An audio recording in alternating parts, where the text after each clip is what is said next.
How to add fractions with like or common denominators. So adding fractions is very easy. All we have to do is just add the top numbers, called the numerators, together.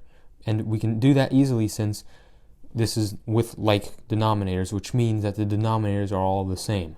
So we'll take a look at this problem first. So 3/4, or 3/4, plus 1/4 is what? So we're just going to add it very easy. 3 plus 1, just like we usually do. 3 plus 1 equals 4.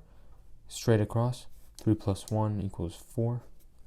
And then 4 plus 4, we don't add that. We just keep that because they're fractions.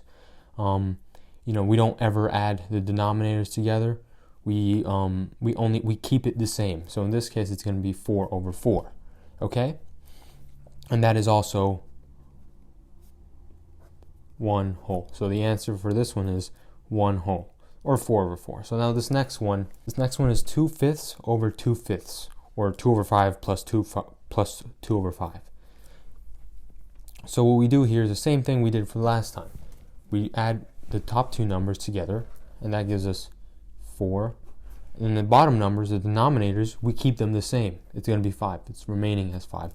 So the answer is, in this case, 4/5. Very easy and simple. Now we have another example. 4/7 plus 2/7. So what do? Again, we do the same thing. Add the top numbers.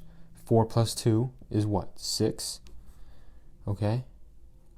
And then the two bottom numbers are 7. So we keep it the same. So the answer for this one will be 6/7. The bottom numbers, 7. It remains the same.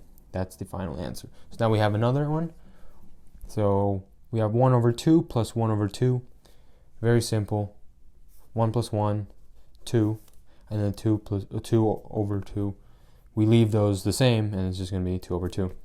Okay, which is equal to 1 whole. Okay, and it's 1 whole because when the same number is over itself, it would be 1 whole. Think of it as like a pizza. If there's 8 slices of a pizza, okay, 8 slices out of 8 slices not eaten, completely intact and everything, it would be 1 whole pizza, right? So that's how you have to think it with fractions. If it's the same number over itself, it's a 1 whole. Okay, so now we're taking a look at fractions, and maybe I'll make a separate video for this. But we do the same thing we do. The rules don't change.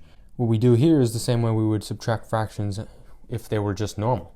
Here we have 3/4 minus 1/4. What we do here, 3 minus 1, that's 2. And then the 4, we keep the same. We do not add it, we do not subtract it, or anything like that. We keep it. So that is our final answer, 2/4. You can also make this 1/2, since that is the same thing, if you want to simplify it. And now let's take a look at this one. So 4/5 minus 3/5. Again, very, very simple. 4 minus 3 is 1. 5/5 stays like that. So the final answer is 1/5.